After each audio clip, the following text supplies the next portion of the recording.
This is the Broad Street Review podcast. I'm Darnelle Radford. Today on the podcast, Anna Snapp drops by to talk about the 2025 Philly Fringe Festival offering, I Found That the Sun Will Rise Tomorrow, on stage at the Proscenium at the Drake through September 27th. Here is my interview with Anna Snapp for I Found That the Sun Will Rise Tomorrow.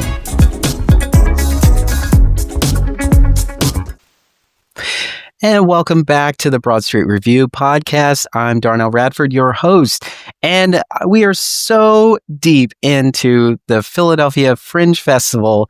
It's crazy. I don't know how we can even see any sunlight.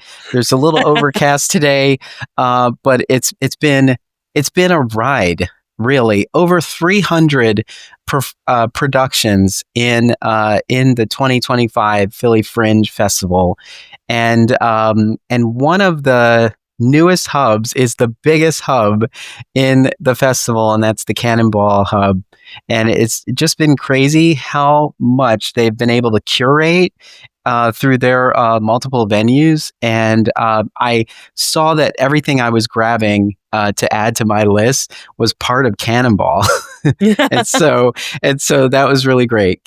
Cannonball and all the performers have their fingers on the pulse. I feel like everything we've been experiencing has been, it's been crazy and funny and had some very powerful messages behind them. And today's guest is more of that. I'm here with Anna Snapp, whose production I Found That the Sun Will Rise Tomorrow is an offering in the festival. And so we're here to talk to Anna. Anna, welcome to the podcast. Hi, thank you so much for having me. I was fortunate enough to see your production. I forget what day I went. It was a Saturday. I think it was a Saturday. Last Saturday. So I think it was the 20th. Yeah. And I was just so moved by it. Like, you know, when you explore an artist's journey and you just think like, wow, you must be at a wonderful place now that you're able to tell the story. But all of this is a part of you.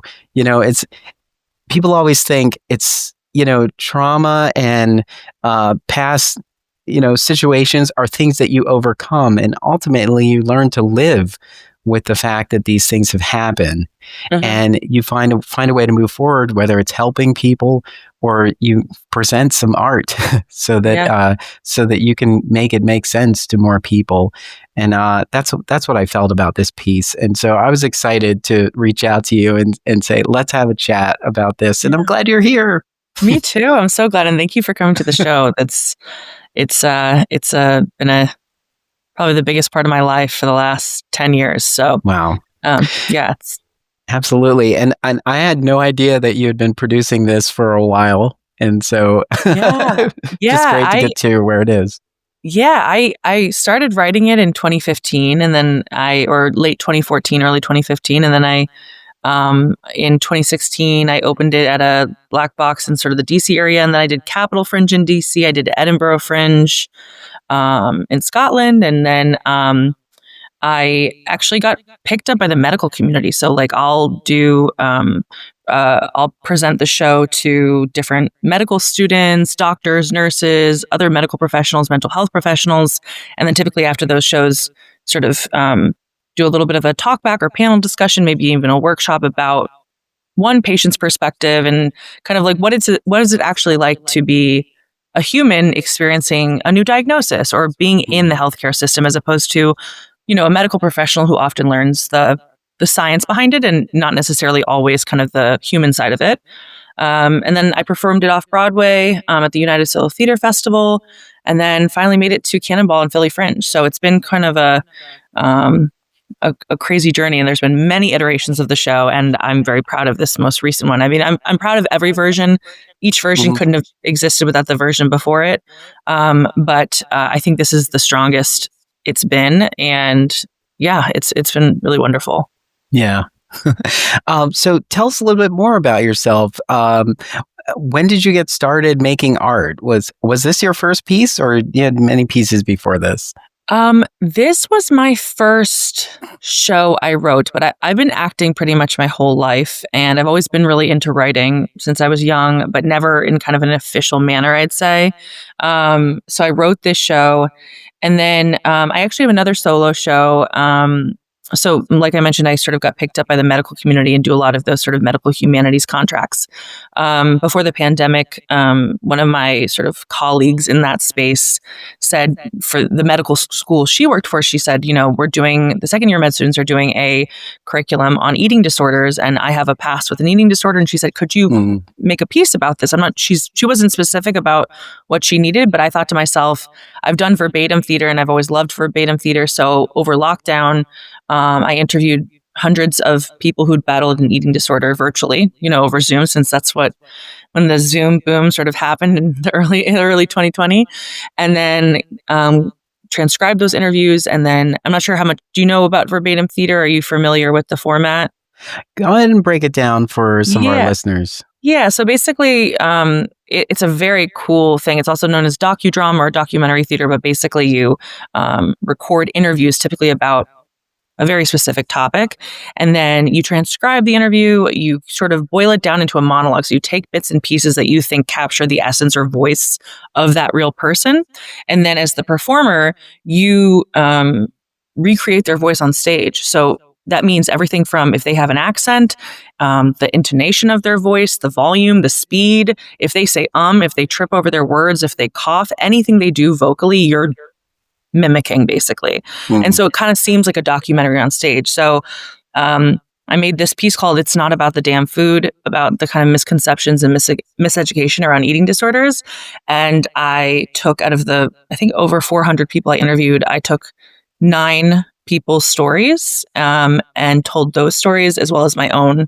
And that premiered a few years ago. But the piece that I've mostly worked on and really sort of been workshopping and developing for years is I Found That the Sun Will Rise Tomorrow, which is, obviously the show you saw. So yeah, I hope to do more of it. And I really found this like very beautiful niche kind of in the sort of health space, because I feel like I can just connect to it more. I know people have different feelings about write what you know, but I do think that part of the reason why, especially my autobiographical show, I Found That the Sun Will Rise Tomorrow, I think resonates with so many people, is because ultimately at the end of the day, I'm speaking from the heart.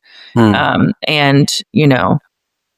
that's kind of like its own thing that can't be touched, Yeah. What was this always the title? It was.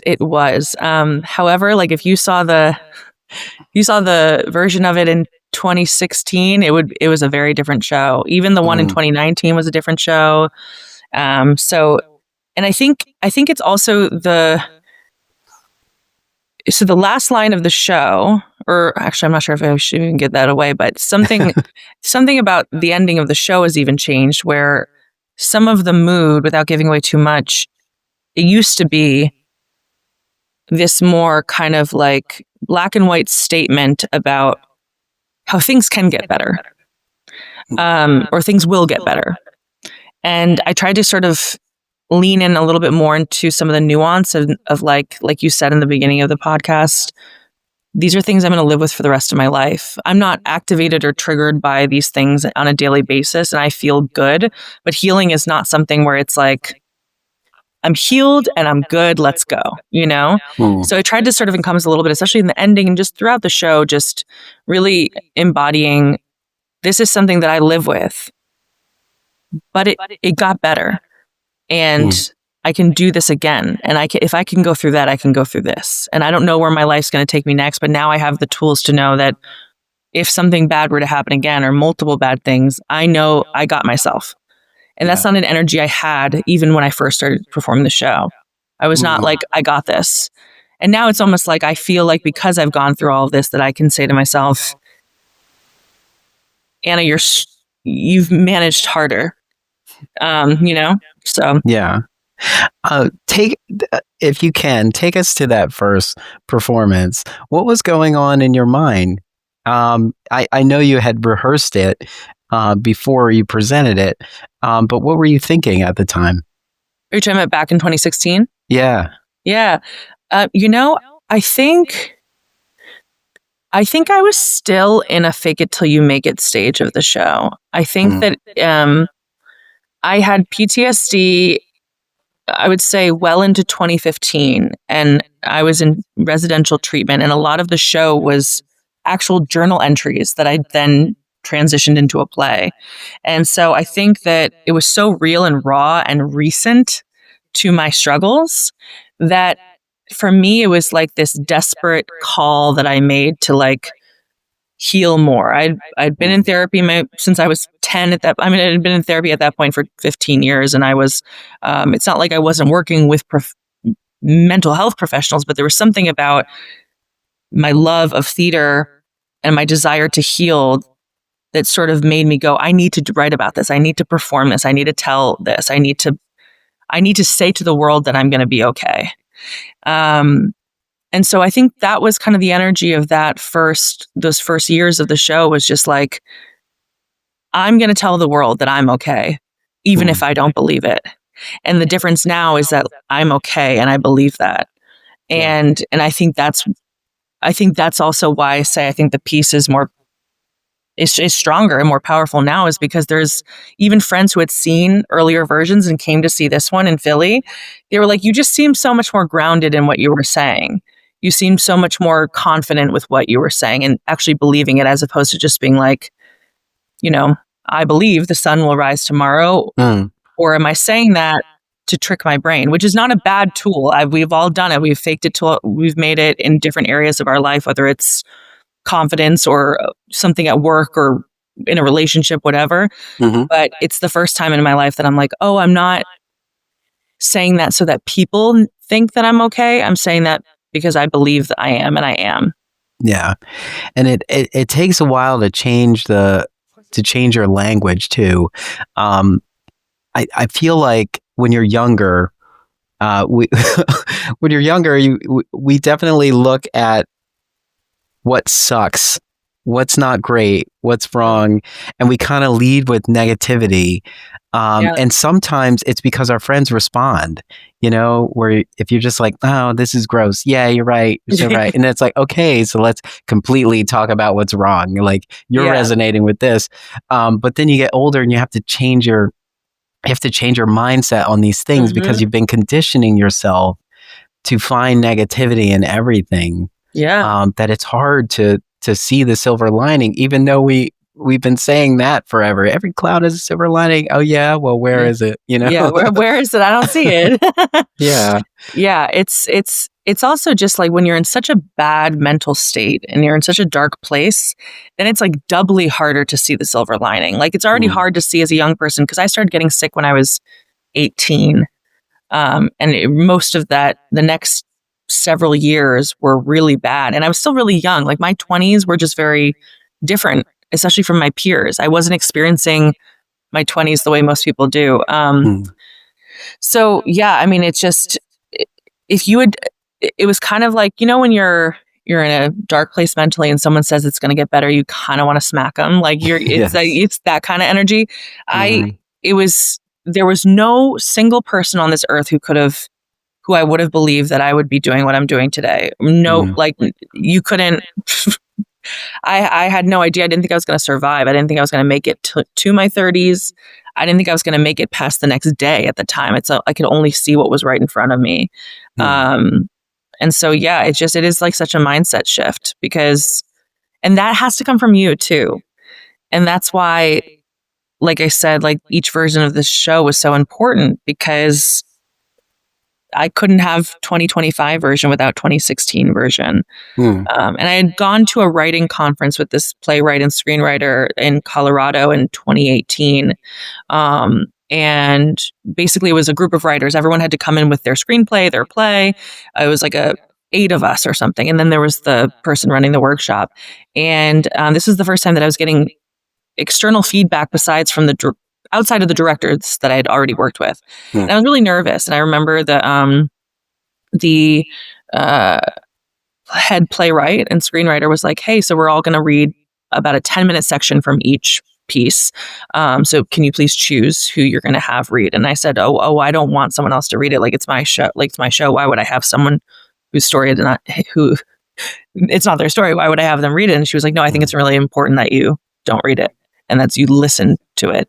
And so the person read through it, and I remember hearing moments being like, that's not what I meant by that, all those kind of things. And I'm really glad because some of the feedback I got was really helpful, and it was really important that I wasn't the one reading it. And one of the pieces of feedback I got at the time, which was hard to hear, but I think really important, was that I think the earlier stages of the piece, it was a lot of why me, like a lot of victimhood mentality.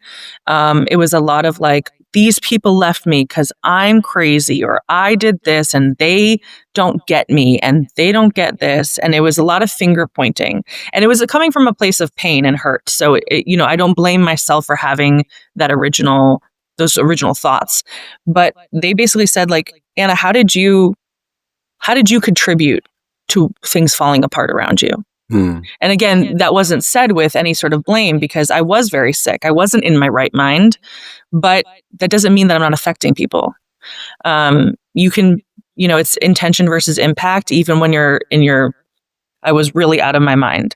And so that really changed the show too, because then it was like, oh yeah, how am I affecting my family and my friends? Why are they reacting to me this way? Yeah, I know I'm traumatized or I'm sick or whatever, but that doesn't make it any less real for the people who are in that tunnel with me.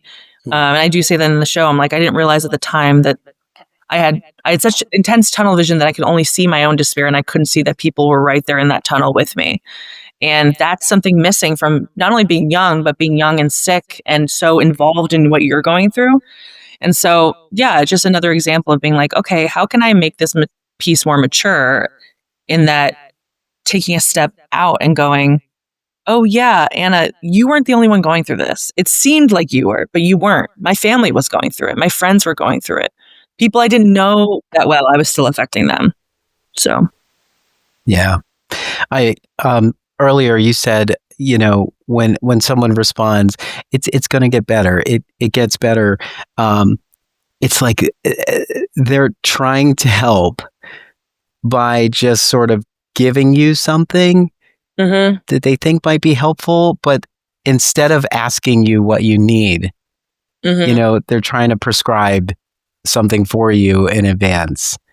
And it comes from a good place, but it's something that we all have to understand.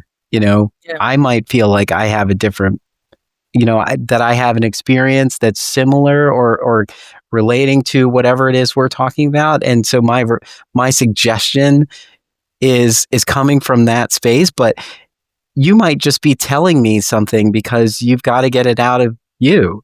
And you just need someone to listen. And I'm waiting to give you a response that you didn't ask me for. Yeah. It's so true. I try to make sure when I talk to people and they're in like they're sharing a story or they're venting or they're in an intense or, heightened emotional state, like asking them what they need. Because sometimes we don't even know what we need in that moment, but sometimes we know what we don't need, even if we don't know even if we don't know what we actually need. And, something that I really appreciated about working with, Paul Nicholas, my director, is that I felt like he was really great at like, when there were a few moments where more than a few, but when I would struggle with certain parts of the show or with, there was one rehearsal where I kind of had my first little breakdown. And I remember talking through what I was feeling in that moment. And part of it was like, I don't allow myself anymore to be the unstable one, because I was the unstable crisis friend for so long that I'm very aware of trying to make sure that I am never seen that way again. And I'm talking through all of these things that are coming up for me. I'm talking about how the content is subconsciously I'm still saying all this stuff out loud every day. It's going to affect me. And I remember being in this like rambly, kind of chaotic, sorry, my cat just jumped up, chaotic emotional state. And I remember Paul just like listening, and I could tell from his face that he was not ready to jump in with advice or feedback. He was listening to me. And I think that that is like a quality, especially when directing a show like this, that was so important to have, because he wasn't there to, yes, he had solutions to moments that maybe needed adjusting, or things that could be stronger in different parts. But because it is such an emotional undertaking, when we had those moments that were not scripted, I really appreciated his empathy and his very grounded presence and his ability to be like, hey, I'm going to listen to what Anna's saying, because something needs to come out and something is happening inside her. And I'm just going to be there and not be ready to be like, hey, have you tried this? Or maybe you can feel this way, or, and I think that is something that I didn't even know I needed until I worked with him. I've worked with a bunch of different directors, and they've all been really strong directors in their own ways. But this is something that was very, really, really great about Paul. That's great. Yeah. Was under this direction, what were some of the key things that you added here that were not part of a previous production? Oh, that's a great question. Oh, wow. That's such a great question. I'm not sure if this is the greatest answer, but something that I've thought about a lot working with him is he's so meticulous, and there's so many small moments that maybe if you heard, like just the average person heard, like, why are they working on this tiny moment, but it completely changes the whole meaning of something. Or he would have a really great suggestion about, like, what if you use this word instead of this word? Because I think this word doesn't quite make it land the same way. Or just being able to be like, he would be as meticulous as saying, like, hey, you need to be facing downstage when you say this one word, and then you need to be walking when you say this word, because if this word is lost, this word doesn't make sense. Those aren't really great examples, but I just feel like he had such a really, really beautiful attention to detail. And because I do think that this version is goes the deepest it's ever gone, and it also, there's more nuance in it in general in the writing, the way that he was able to capture that nuance in the writing and say, how can we with physicality make this stronger? How can we with just like an emotional shift make this stronger and more clear? Because I think, like I sort of mentioned, I also have so much distance from this era that I think there were parts in the early stages of the rehearsal process where I wasn't intentionally doing it, but I was like disconnected, because I can talk about this stuff like it's my groceries list. I can literally talk about all the stuff that happened to me without being phased, because it's just, maybe it's like the ultimate therapization, it's at that point. And I think he would catch me on it and be like, hey, like, you can't talk about this like it doesn't mean anything to you. And obviously said in a more gentle way, but yeah. I think him catching that and being like, hey, no, you are not 23-year-old Anna experiencing this for the first time, but the audience is experiencing you, 34-year-old Anna, talking about this for the first time. And if there aren't stakes and it doesn't affect you and you're not in it, then that's not what we need. That's what the audience needs this, and the story needs it. I'm not sure if that all really made as much sense as I hope it did, but it did. Because sometimes it is the little things, like you had a solid foundation here, and so your director knows that, and so they're trying to make the most sense of everything you already have, and it's like, well, this is great. You've already presented this so many times, so it is going to be just some tinkering, some fine tuning, just some shine, adding a little bit of shine.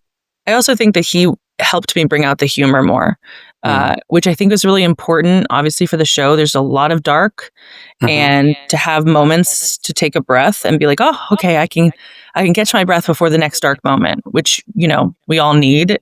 It's hard to go through an hour show where you're just crying the whole time. You're not even laughing at all. And so I did get comments from people that said, who had seen other versions, and they said, this is the most I laughed. Like, it felt like the highs and the lows were more, the highs were even higher, so that when we got to the lows, they felt more heartbreaking. And I really thank Paul for that, because he had a really good eye for finding that humor and like emphasizing it more. I really liked the element of you being backstage, before your performance. I think the stage manager comes on first saying you have an hour. Mm-hmm. Is it right? Mm-hmm. Yeah. The only part of this that isn't completely authentic is that a stage manager would give you an hour call. But but I like that because it also creates a little bit of tension. Mm-hmm. Because you're trying to tell us a story before you go out and perform, and you've created a box by saying you have an hour. We know you have an hour, but the piece is structured in there, and then as time is progressing, you're getting these calls as the story is building, as your emotions are building as well. And so there's that one moment where you're like, I got this, you know, and that's everybody's here. We're like, everybody's like, breakthrough. You've got this. You do have this. The audience is right there with you. And I just love that because we're feeling that anxiety at the same time. Yeah. Oh, wow. That's thank you for saying that. Like, I can't see the show, so I don't know, like, it's almost like I'm so deep in it at this point that it's so hard for me to know how these choices I made with the script and with the sort of setup, how they actually affect the audience. So I really appreciate you saying that because, it does build in that way. Like at that point that you're talking about, it's 5 minutes till curtain, 5 minutes till places. And that is kind of this big peak in the show, and it is a breakthrough, so yeah, thank you. I appreciate that. Did you get the opportunity to engage with the audience from Saturday? Yes, I had people I know there, and a bunch of people stayed after in the lobby to say hi. And I think it is. I wish I could bottle the feeling I have after the show, and I wish I could take a video of what people are saying to me because it's so overwhelming. I tell people my body is buzzing afterwards. I'm on this both I'm so emotionally drained, but I'm also on a high, and it's this very cathartic experience every time. And so I'm really grateful that people I talk a lot in the show about being seen by people. And how for so long I felt I wasn't seen and how I just wanted to be seen. And I feel like people come up to me having really seen me for that hour, and they now see a deeper side or a different side of me. And that also again was really important with working with Paul is I felt like he saw me and he saw the story. And that was really important. And to have people that I'm working with and to have audience members be like, hey, I get what you're saying. Because that's what I wanted for so long, was for people to get it. And people didn't get it. And that's, again, not really a blame thing because it's hard to get it. But I'm glad that I have this vehicle to be like, hey, no, this is exactly what I was thinking at these times. And this is what I meant when I said this. And this is what this diagnosis meant for me and how it connected to this diagnosis. And, it's almost it's like redemption or something. It's like my ability to be like, hey, I can actually tell people this is what I was going through. And this was a cry for help. Yeah. I think it's, I think it's this is the beauty of making art. We know that it has that the story you're going to tell has a time frame. And so we are sitting there tuned in. It's hard to have a conversation with someone that wasn't planned. If you're sitting next to someone you're not feeling so good today, they might even inquire, but you don't really have enough time to really unpack how you're feeling with them. In this moment, because they don't know how long they don't know how long it's going to take. You don't know how long it's going to take. And so the beauty of the story, the fact that you have captured, and keep sort of fine tuning it, is that we are focused. And so we're invested in your journey as well. We know you're going to get somewhere. We don't know where, but we're all hanging on it. You're talking about if you could just sort of bottle up or capture those after moments. I think those moments in the theater as well, with the people resonating with what you're saying and you can tell everyone's having their own sort of personal relation about these elements of how we're hitting like the next height in this roller coaster ride. Yeah. It's and I can sometimes hear the reactions, and I know I can't read their minds or be in their own brains, but there are moments where I hear someone's breath. I hear an audible reaction, and or I'll even hear like words, like people will be like, "Oh," or like, "Mm-hmm," or those kind of things, and it's like it's a gift as a performer, because you're like, "Oh, in some cases, I'm like, I had no idea that was going to be the reaction. And in some cases, I'm like, yes, I'm so glad you understood what I was trying to put out there. Yeah. Yeah. What have you learned about yourself through this process?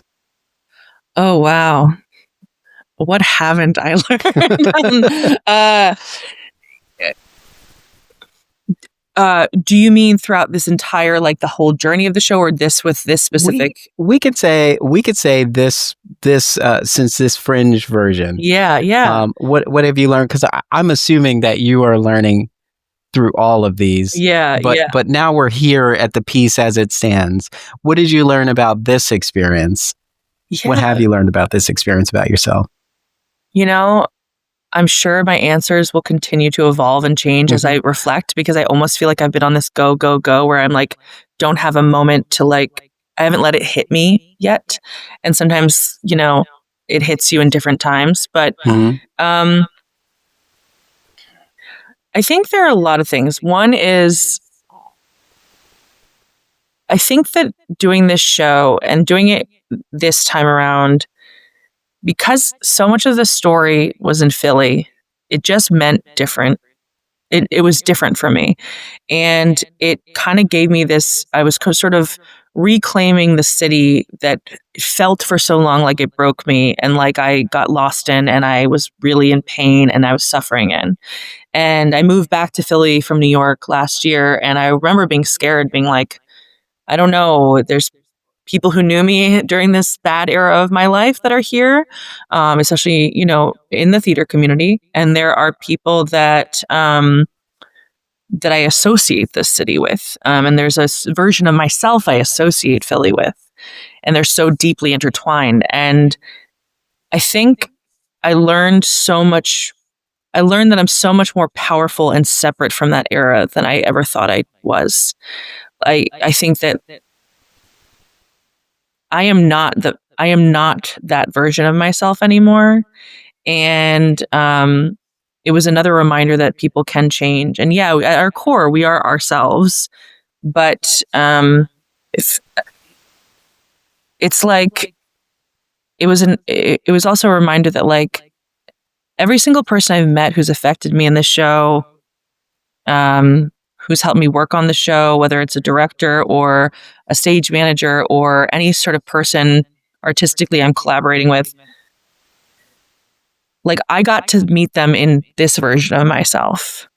And that's such a gift to know that like 2015 Anna couldn't have had what she has right now. I don't know. Sorry, my cat is perched up here and she's like peering down at me. Cats love podcasts. Cats love podcasts. They do. And what's funny is my cat's name is Trazzy, short for Trazodone, my sleeping med. So it's very fitting for this. But yeah, no, I just think that like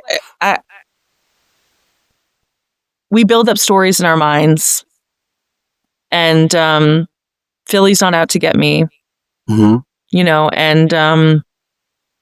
people are not necessarily out to get me, and maybe some of them are, and that's okay. We're not going to be able to redo those years. We're not going to be able to change what we did or how we acted or who we were. But there's people that hold me now and see me now, and that has become so much more evident than I ever believed possible. And I'm just so grateful. And it's almost like every time I perform the show, every time I would rehearse it, every run, every scene, every word, just it's like I know myself more, even just after a few months of rehearsing. And that's just like, Crazy. Because I didn't think. I started rehearsals in early August and I feel like a different person. I feel much more like I have more ownership of the story. Yeah. We do tend to move through the world without really checking in on ourselves as much. Yeah. Because we're like, you leave the house and your destination is work. So your focus is going to work, getting ready for work. You come home, you might have to make dinner or something, or you're meeting up with friends or something. There's always a task for us. Yeah. And we don't always allocate time for ourselves to like check in and be like, how are you today? Yeah. How did things go? Is there anything you want to sit down and focus and unpack, about today, this week, plans for later? We're just so used to being mobile. Yeah, and we're so used to being on the grind or like trying to be productive or trying to make money or what insert the thing here. And I've noticed, because I've had so many people in town for each show, that I haven't had a lot of time to myself. And I'm realizing like I need that more so than ever. I think that's a combination of just like every year I get older, post-pandemic life, my social battery just has gotten, I think, smaller and exhausts more easily with every year that passes. But even with this show, is like I have to take a time and be like, people will say, hey, will you want to get dinner after the show? I'm like, I have no idea what I'll need after the show because I'm like, my brain and body are just sort of all over the place. And it is so true. We don't check in with ourselves enough. I have a friend who every time she goes on a date, halfway through the date, she goes to the bathroom and she checks in with her body to be like, what am I feeling? Is my heart racing because I have good butterflies, or am I actually anxious and my body is telling me something about this other person? And I think that's kind of a similar thing. It's like, how often are we like stopping while we're on the street? I'm like, what is my breath actually doing? What is my body doing? What is my brain doing? Yeah. Perhaps there is a benefit to having mirrors around. You can stop and see yourself and just take a moment. Yeah. Check in, please. Yeah, no, for real. It's because we're taught that everything has to happen in excess. Everything has to be fast. Everything has to be like a product. And I think that's kind of going back to asking you, what you asked about. What I learned is like, this is like a never ending product, or it's always going to be a process. I hope that there's another version of this show. If I perform it, I hope to perform it again in Philly sometime soon. And I hope that version is even better than this version. And that's really exciting, is like remembering that like, the show is a product. I'm putting it out there for an audience, and products change. We get a new iPhone every 2 seconds. We can get a new version of the show. So yeah. I feel like that's kind of a benefit about a solo piece, is that you can evolve it, you can tinker with it, because as time passes, you grow, and this is sort of a capture of your growth up to this point too. Yeah. At some point, you might look at it and say, you know what, this is locked. I've got a new story that complements this. It's the journey beyond. Yeah. Yeah, absolutely. I've asked every artist in the festival this question in different ways. I'm trying to find the right way to present it. What do you need as an artist to allow your art to become an offering? Oh, wow. And it could be anything. It could be, I need a bowl of marshmallows. I need Instacart. I need Red Aid, full tank of gas, a Moleskine journal. I mean, on sort of the sillier side, like right before I go on stage, I've been giving myself an out loud pep talk that is like, I will say the words like, you're a star. This is your playground. This is your story. You own the story. This is yours. This is no one else's. You're going to have fun. It's going to be fun because you love telling it and you love being on stage. And also, I will have to go to the bathroom like 18 times with a nervous pee, like right before I go on stage. That's just sort of the silly thing. But I think for real, like owning it is so important. I think, obviously it's same with like when you walk into an audition room, the people who are watching you audition can smell if you don't think you deserve to be there. or they can, and I think going out on stage and as best as I can from the first moment being like, this is your stage right now, and this is your story. This is there are universal topics in the story, and there are experiences that a lot of people have gone through. But this version of the story is specific to Anna Snapp, and your reflections and how you phrase them and how you present them are specific to Anna Snapp. And so being not only owning that, but being proud of it and being like, this is something that I want to share. Because I think I'm an anxious person. I get really nervous about just things going wrong or the technical aspects, or I get nervous about a lot of things before going on stage. And so reminding myself that like, this is like the most special thing that I could be doing for myself. And it is different than being in a different type of play. And there's beauty to every type of theatrical experience, but there's something particularly beautiful that like will never replace what it's like to tell my story and have people be witness to that. Yeah. And I think this is a great place to end. Right? Yeah. I'm so glad that we got to hold space for you here on this podcast. Thank you so much. Yeah. Thank you so much for sharing your journey and talking to me about this piece. The production is I Found That the Sun Will Rise Tomorrow. It is in the Fringe through September 27th. However, whenever you listen to this, be a part of this conversation. Anna, how can people stay in touch with you to follow your journey and anything else you might have? Yeah, I mean, you can check me out on social media if you want to check me out on Instagram or TikTok. My handle is at Anna Snapp, my name. And I'm very active on social media. And I feel like that's probably the best. I also www.annasnapp.com. But social media, I do, I'm on there a lot as a content creator. So yeah. Great. So we'll have that information in the show notes so you can go. But if there's time, please be a part of this conversation. If not, follow Anna and her journey forward through the connections that we posted in the show notes. Anna Snapp, thank you so much for taking the time. It was truly a pleasure. Thank you. Thank you so much. This was lovely.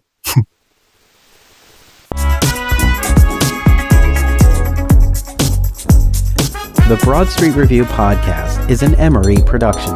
If you would like to be a guest on the podcast, visit us online at em3ry.com. To get involved with Broad Street Review, head on over to the website at www.broadstreetreview.com to find out how. Thank you for your part in keeping the conversation going.